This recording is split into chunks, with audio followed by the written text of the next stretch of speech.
का एक्शन जारी है। आईएएस अफसर विनय चौबे और गजेंद्र सिंह की गिरफ्तारी के बाद जेएसबीसीएल के 2 जीएम फाइनेंस पर भी कार्रवाई की तलवार अब लटक रही है। अब तक 100 करोड़ रुपए के घोटाले की बात सामने आ चुकी है, पर एसीबी की कार्रवाई पर बीजेपी सवाल उठा रही है। विपक्ष इस केस की सीबीआई को सौंपने की मांग कर रहा है। ये रिपोर्ट देखिए। झारखंड में भ्रष्टाचार का खेल, शराब में कमाई का कॉकटेल, छोटी मछलियों पर कार्रवाई, बड़े मगरमच्छों पर एक्शन।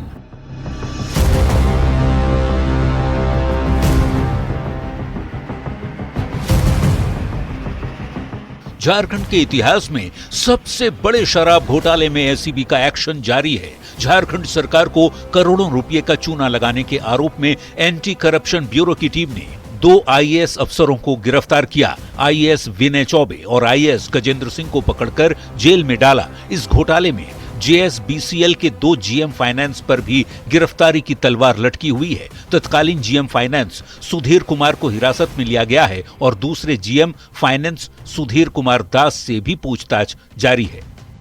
और कहीं ना कहीं अपने पद का दुरुपयोग करते हुए गजेंद्र सिंह और विनय कुमार चौबे ने उन प्लेसमेंट एजेंसियों को चयनित किया जो कहीं ना कहीं सरकार को चूना लगा रहे थे। सुधीर कुमार दास से पहले सुधीर कुमार ही जेएसबीसीएल के जीएम फाइनेंस थे। आईएएस विनय चौबे के कार्यकाल में सुधीर कुमार जीएम फाइनेंस की जिम्मेदारी संभाल रहे थे। दावा है कि उत्पाद नीति में 7 प्लेसमेंट एजेंसी का चयन किया गया था। एसीबी की जांच में खुलासा हुआ है कि एजेंसियों के चयन में नियम, कायदे, कानून को ताक पर रखा गया। ऐसी 2 कंपनियों के सबूत एसीबी को मिले हैं। हालांकि एसीबी की कार्रवाई पर बीजेपी को भरोसा नहीं है। विपक्ष का आरोप है कि हेमंत सरकार बड़ी मछलियों को बचाने में लगी है और उसके बाद भी कोई एफआईआर नहीं हुआ था। एफआईआर कब हुआ? तो कल एफआईआर हुआ। आप सबकी जानकारी के लिए कल एफआईआर करके गिरफ्तार करके विनय चौबे को जेल भेजा। छत्तीसगढ़ सरकार ने ऑलरेडी सीबीआई को रिकमेंडेशन कर दिया, तो निश्चित रूप से बड़े मछली आने वाले समय गिरफ्तार हो, ये झारखंड की जनता चाहती। हालांकि एसीबी की जांच में अब तक 100 करोड़ से ऊपर के घोटाले का खुलासा हुआ है। मामले में और भी संदिग्धों की गिरफ्तारी हो सकती है। बीजेपी इसे दिल्ली से भी बड़ा शराब का घोटाला बता रही है। आरोप है कि न सिर्फ सरकारी अधिकारी बल्कि दूसरे भी लोग शामिल हैं। हेमंत सरकार ही करप्शन में डूबी हुई है, क्योंकि मंत्री से लेकर बड़े अधिकारी सलाखों के पीछे हैं। ब्यूरोक्रेट्स हो चाहे नेता हो, जो सरकार में जो भी उपस्थित है, सब झारखंड को लूट ही रहे हैं एक तरह से। चर्चित शराब घोटाले में फर्जी बैंक गारंटी की बात भी सामने आई है। हजारीबाग की विजन हॉस्पिटैलिटी और धनबाद की मार्शन इनोवेटिव सिक्योरिटी पर 38 करोड़ का फर्जी बैंक गारंटी देने का आरोप है। इन कंपनियों को शराब बेचकर पैसा जमा करना था, लेकिन इन्होंने ऐसा नहीं किया। आईएएस विनय चौबे और गजेंद्र सिंह को मालूम था कि बैंक गारंटी फर्जी है, लिहाजा बकाये के बावजूद पैसे की निकासी नहीं की गई।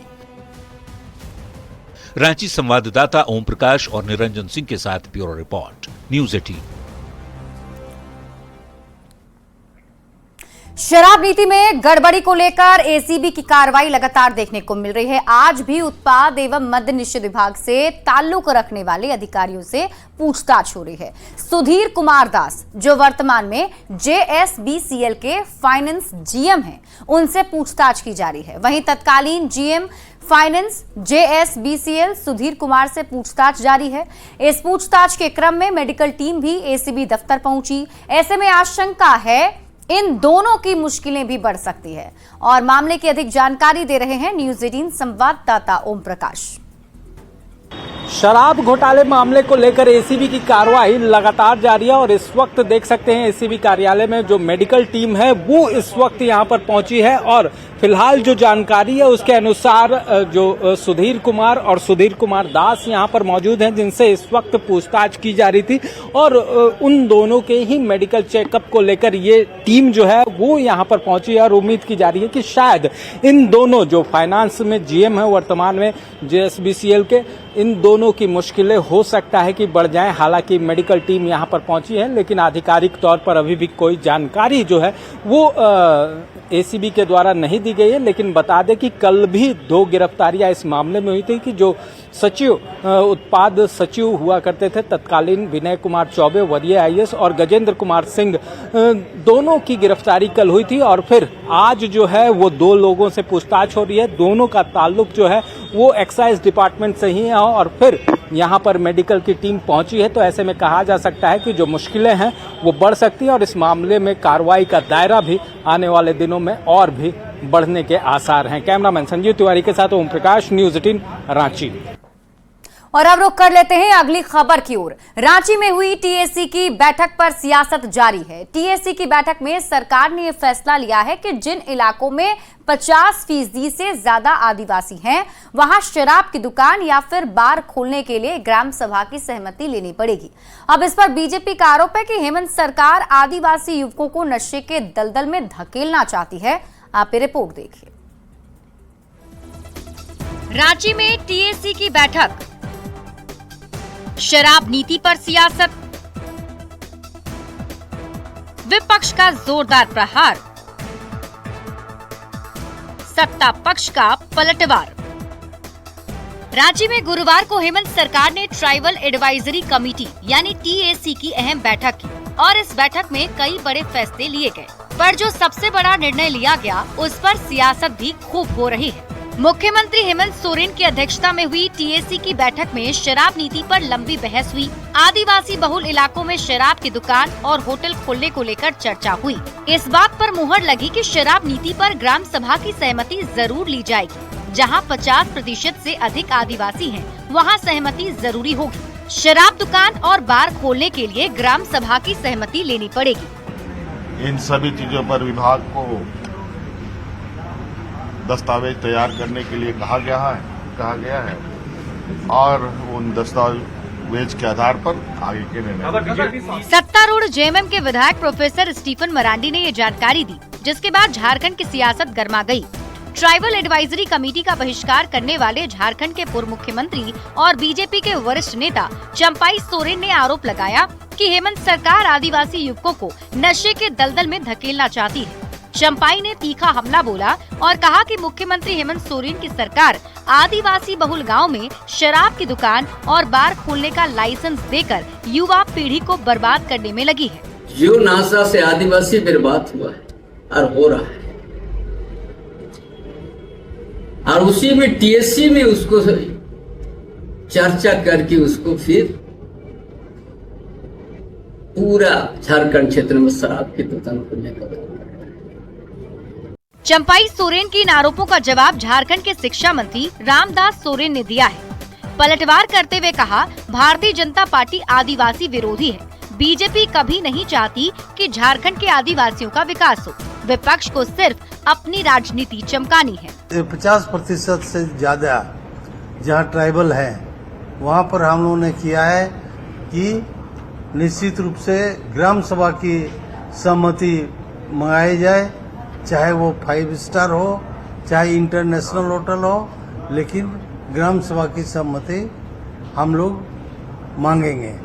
सरकार ने टीएसी की वैधता का मुद्दा उठाया और राज्यपाल की भूमिका खत्म करने पर उठ रहे सवालों का भी जवाब दिया। एजी की राय पर वर्तमान टीएसी को पूरी तरह लीगल बताया। बैठक में लिए गए दूसरे फैसलों के बारे में बताया गया कि खरकई डैम का जलस्तर कम करने पर सहमति बनी है। पंचायती राज में संशोधन के बाद पेशा पर चर्चा होगी और एक थाना क्षेत्र की वैधता पर फिलहाल सहमति नहीं बनी है। रांची संवाददाता संजय सिन्हा और निरंजन सिंह के साथ ब्यूरो रिपोर्ट, न्यूज़ 18। 22 मई को झारखंड के 3 रेलवे स्टेशन को पीएम मोदी जनता को समर्पित करेंगे। अमृत भारत योजना के तहत रांची, साहिबगंज और देवघर के एक स्टेशन का कायाकल्प किया गया है। स्टेशन पर यात्री सुविधा बढ़ाई गई है ताकि रेलवे का सफर और आरामदायक बन सके। पूरी खबर जानिए इस रिपोर्ट में।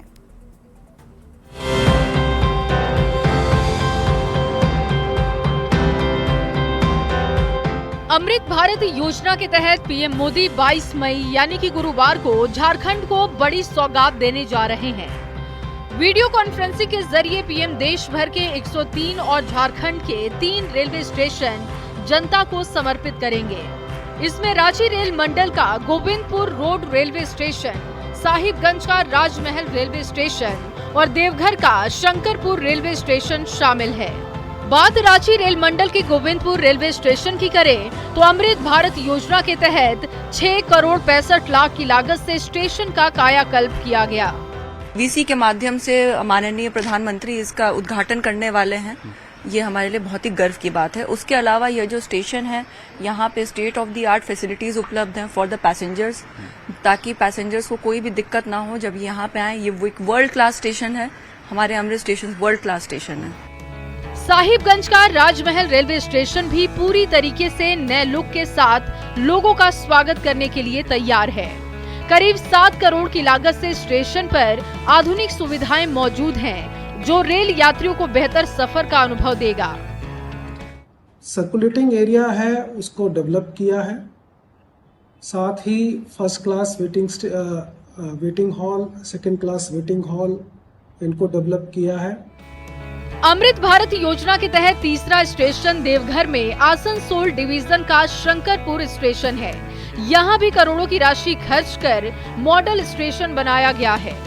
हाईटेक रेलवे स्टेशन पर आम लोगों के साथ दिव्यांग जनों के लिए भी सुविधा मौजूद है।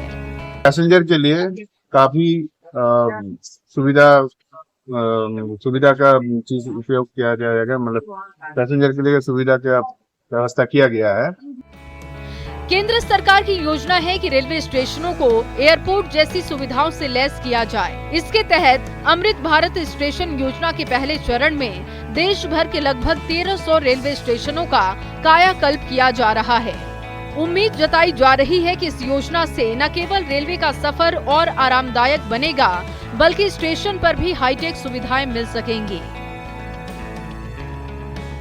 न्यूज़ 18 के लिए रांची से संजय कुमार सिन्हा, साहिबगंज से पवन कुमार रॉय और देवघर से मनीष दुबे की रिपोर्ट।